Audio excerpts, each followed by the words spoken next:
नमस्कार मित्रांनो, मी प्रवीण पांडे आपलं पुन्हा एकदा स्वागत करतो आपल्या युगंधर फिल्म प्रोडक्शन या यूट्यूब चॅनलमध्ये. मित्रांनो, आपल्या युगंधर फिल्म प्रोडक्शन या चॅनलवरती आपण वेगवेगळ्या चित्रपटांचे रिव्ह्यू पाहत असतो. नुकताच 1 मे रोजी प्रदर्शित झालेला राजा शिवछत्रपती हा चित्रपट मी नुकताच पाहिला.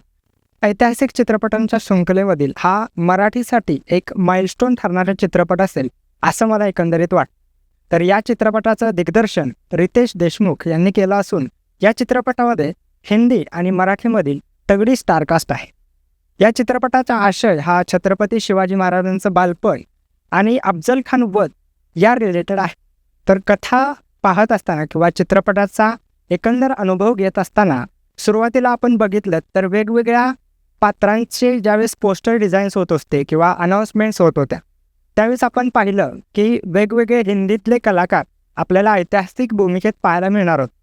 तर त्यामध्ये सुरुवातीला ज्यावेळेस अनाऊन्समेंट होत होत्या त्यावेळेस आपल्याला जाणवत होतं की हिंदीमध्ये जे कलाकार आहेत त्यांच्या वेगवेगळ्या भूमिका आपण पहिल्यापासून पाहिल्यामुळं आपल्याला ते ऐतिहासिक पात्रांमध्ये कसे मॅच होतात हे थोडंसं शंकास्पद वाटत होतं. मग सुरुवातीला टीजर लॉन्च झाला, त्यानंतर ट्रेलर आला, त्यामध्येही काही त्रुटी आपल्याला जाणवत होत्या की उदाहरणार्थ छत्रपती शिवाजी महाराजांच्या भूमिकेत रितेश देशमुख हे न शोभल्यासारखे वाटत होते. असे बऱ्याच प्रसारमाध्यमांमधून वेगवेगळ्या लोकांनी त्या प्रतिक्रिया मांडल्या. पण चित्रपट प्रत्यक्ष पाहत असताना माझा आलेला जो अनुभव आहे तो मी आज या संपूर्ण व्हिडिओमध्ये सांगणार आहे. तर सुरुवातीला आपण या चित्रपटाच्या कथेबद्दल जाणून घेऊया. तर कथा छत्रपती शिवाजी महाराजांच्या बालपणापासून सुरुवात होते. म्हणजे अगदीच शहाजी महाराज असतील, लखुजीराव जाधव असतील, जिजाऊ आऊसाहेब असतील, या छत्रपती शिवाजी महाराजांच्या जन्माच्या आधी निजामशाही असेल, आदिलशाही असेल आणि त्यामध्ये शहाजी राजांचं जे नेतृत्व होतं ते कशा पद्धतीनं होतं या सर्व गोष्टींचा जो सेटिंग आहे चित्रपटाचं सर्वत्र म्हणजे शिवाजी महाराजांच्या जन्माच्या आधी काही गोष्टी घडल्या तर तिथंपर्यंतचा सेटअप हा खूप छान पद्धतीने आपल्याला चित्रपटामध्ये पाहायला मिळतो. आणि चित्रपटात छत्रपती शिवाजी महाराजांच्या जन्मानंतरच्या 3 टप्प्यांमध्ये आपण तो पाहतो की बाल्यावस्था आणि तरुणपणाचे छत्रपती शिवाजी महाराज आणि त्यानंतर अफजल खान वधापर्यंत शिवाजी महाराजांची होणारी घोडदौड आपल्याला पाहायला मिळते.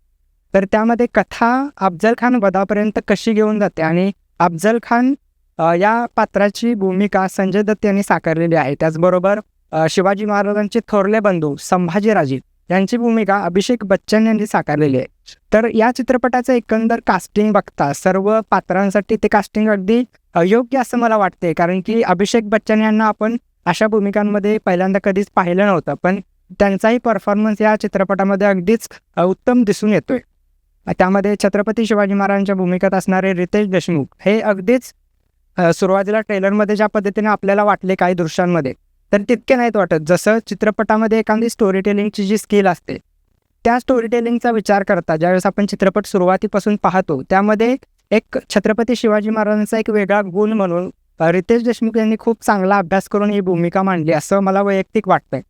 त्यामध्ये आपण ह्याच्या आधी ऐतिहासिक भूमिका किंवा ऐतिहासिक चित्रपटांमध्ये छत्रपती शिवाजी महाराजांच्या भूमिका अनेक कलाकारांनी साकारलेल्या आपण पाहिल्यात. त्यामध्ये बऱ्याच अंशी छत्रपती शिवाजी महाराजांचा आदर आणि त्यांचा पोशाख हा एक वेगवेगळ्या पद्धतीनं बदलताना आपण पाहिला किंवा स्वभाव गुणांनुसार वेगवेगळ्या पातळ्यांवरती त्या भूमिकेची मांडणी केलेली आपल्याला दिसते.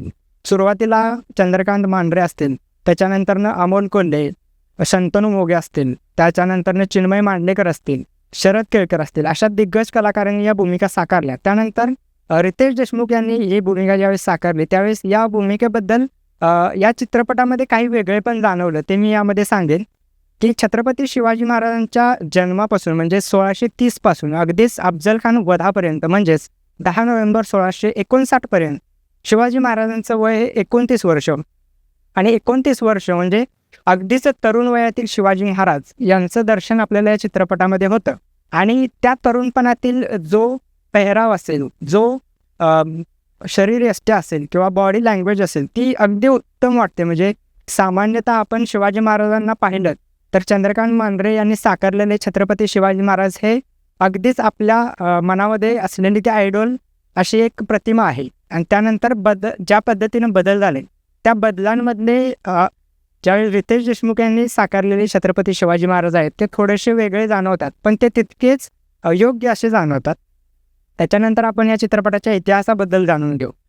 या चित्रपटाचं बजेट एकंदर 100 ते 125 कोटी आहे आणि हा चित्रपट एकंदर आपण ट्रेलर बघता किंवा रितेश देशमुख यांची फिल्म मेकिंग स्टाईल बघता तो कमर्शियल असणार आहे आपल्याला माहिती होतं. तर कमर्शियलायझेशन करताना मला एक भीती होती की या चित्रपटामध्ये इतिहास कुठे मागे पडू नये, म्हणजे टेक्निकल गोष्टींचा विचार करता ती फिल्म चांगली होईल अशी एक आशा होतीच आणि त्यामध्ये इतिहास कुठेतरी मागे पडेल अशी एक भीती होती. पण चित्रपट पाहिल्यानंतर अगदीच मला त्या मेकर्सचं कौतुक करावं असं वाटते की कुठेही इतिहासाला गालबोट न लावता किंवा इतिहासाचं कुठेही खंडन न करत अगदी योग्य पद्धतीनं छत्रपती शिवाजी महाराजांचा इतिहास दाखवला. आणि इतर ऐतिहासिक पटांमध्ये म्हणजे शिवाजी महाराज असेल, संभाजी महाराज असतील यांच्या जीवनावर आलेल्या चित्रपटांमधील हा चित्रपट प्रकर्षाने वेगळा का ठरतो, तर या चित्रपटामध्ये शिवाजी महाराजांच्या जन्माच्या आधीचा काळ म्हणजे 1630च्या आधीचा काळ कुठेही आपल्याला मोठ्या पडद्यावरती पाहायला मिळाला नव्हता. उदाहरणार्थ शहाजीराजांचं स्वराज्यासाठी असणारं नेतृत्व किंवा त्यांचं महत्त्व, त्याचबरोबर शिवाजी महाराजांचे थोरले बंधू संभाजी महाराज यांचं स्वराज्यासाठी असणारं योगदान हे आपल्याला कधीही मोठ्या पडद्यावरती पाहायला मिळालं नाही. तर या चित्रपटामधून सर्वात पहिल्यांदाच शहाजीराजांचं कार्य असेल, संभाजीराजांचं कार्य असेल हे या चित्रपटांमधून आपल्याला पाहायला मिळते. तर सुरुवातीच्या चित्रपटाचा भागाचा जो सेटिंग आपण म्हणतो फिल्म मेकिंगच्या लँग्वेजमध्ये, ती सेटिंग खूप चांगल्या पद्धतीने केलेली आहे आणि त्याच्यानंतर एक कथा म्हणजे एक धागा पकडून ती कथा पुढे जाते. मग अफजल खान त्याच्यामध्ये येतो. अफजल खानाला धरून ऐतिहासिक घटनांचा अभ्यास करून त्यामध्ये छत्रपती शिवाजी महाराजांच्या कौटुंबिक गोष्टींमध्ये अफजल खानाचा कसा शिरकाव होत होता किंवा कुटुंब म्हणून एक शहाजीराजे असतील, थोरले संभाजी असतील आणि शिवाजी महाराज हे कुटुंब म्हणून वैयक्तिक पाहता अफजल खानाचे कसे दुश्मन होते किंवा वैरी होते हे या चित्रपटामधून कॅरेक्टरायझेशन्समधून अगदी छान पद्धतीनं कळते. आणि हा एक वेगळा इतिहास जो आजवर कधी मोठ्या पडद्यावर आला नाही आहे तो सुद्धा येतोय. राहिली गोष्ट अफजल खान वधाची, तर बाकी आपण इतिहास खूप चांगल्या पद्धतीनं अभ्यासलेला आहे. त्या इतिहासाचे वेगवेगळे दाखले देत त्यामध्ये त्यांनी त्याचे दर्शन केलेलं आहे. तर आपण त्यामध्ये पाहतो की अफजल खान असतील, संभाजी महाराज असतील किंवा शिवाजी महाराज असतील यांच्यामध्ये होणारे जे संवाद आहेत, चित्रपटामध्ये दाखवलेले जे संवाद आहेत ते संवादसुद्धा त्यांनी अगदीच कागदोपत्री काही दाखल्यांचा अभ्यास करून घेतलेले आहेत. म्हणजे उदाहरणार्थ सांगायचं झालं तर अफजल खानाच्या तोंडी असणारे त्याचे इंट्रोडक्शनचे संवाद आहेत. तर ते संवाद अफजल खानाच्या शिक्के कट्यारीमधील जो मजकूर आहे त्या मजकुराचं मराठीत केलेलं ट्रान्सलेशन आहे. त्या ट्रान्सलेशनचा वापर त्यांनी डायलॉगमध्ये केला, हे अगदी उत्तम गोष्ट आहे. त्याच्यानंतर आपण पाहतो की छत्रपती शिवाजी महाराज आणि अफजल खान ज्यावेळेस भेटतात त्यावेळेस त्यांच्यात होणारा जो संवाद आहे तो अनेक बखरींमधून येणाऱ्या रेफरन्सेसचा अभ्यास करून त्यांच्या बोलण्या चालण्यातला अभ्यास करून त्यांच्या तोंडी ते डायलॉग दिलेले आपल्याला पाहायला मिळतात. जर का इतिहासाचा आपण चांगल्या पद्धतीनं अभ्यास करत असू, इतिहास अभ्यासक आपण जर का असू, तर आपल्याला चित्रपटांमध्ये अनेक छोट्या मोठ्या गोष्टी आपल्याला पाहायला मिळतात. उदाहरणार्थ अफजल खानाने त्याच्या 63 बायकांची केलेली हत्या असेल किंवा त्याच्या हत्तीला कशा पद्धतीनं आपण विष बाधा करून मराठ्यांनी जी युद्धतंत्र वापरलं होतं गनिमी कावा, त्याचा वापर आपल्याला कसा केलेला आहे तो सुद्धा दिसतो. आणि अफजल खान वध ही फक्त एक युद्ध नव्हतं किंवा ते फक्त रणांगणात उतरून केलं जाणारं युद्ध नव्हतं, तर ते एक बुद्धीनं किंवा युक्तीनं खेळलेलं युद्ध होतं. आणि ती युक्तीसुद्धा छत्रपती शिवाजी महाराजांच्या दूरदृष्टीतून कशी वापरली गेली असेल हे आपल्याला या चित्रपटामधून पाहायला मिळतं. राहिला मुद्दा चित्रपटाच्या तांत्रिक बाबींचा, म्हणजे त्यातील सिनेमॅटोग्राफी असेल, VFX असेल, CGI असेल आणि इतर टेक्निकल गोष्ट. तर यातील प्रकर्षानं मला जास्त भावलेली गोष्ट आहे म्हणजे आपण ऐतिहासिक चित्रपटांमध्ये यापूर्वी बिग बजेट आलेला छावा चित्रपट पाहिला असेल, त्याच्यामध्ये काही फाईट सिक्वेन्सेस होते ते सुद्धा आपल्याला खूप भव्य दिव्य असे वाटले होते. या चित्रपटामधील फाईट सिक्वेन्सेस खूप चांगले आणि भव्य दिव्य दिसतातच, त्याचबरोबर त्यामध्ये एक वेगळ्या पद्धतीची कॅमेरा ट्रीटमेंट दिलेली आपल्याला दिसते. म्हणजे जनरल फाईट सिक्वेन्सेस आपण जे बाकीच्या फिल्म्समध्ये पाहतो त्यालाच अनुसरून या चित्रपटामध्ये सुद्धा फाईट सिक्वेन्सेस दाखवलेल्या आपल्याला पाहायला मिळतात, पण यामध्ये एक वेगळ्या पद्धतीची कॅमेरा ट्रीटमेंट पाहायला मिळते.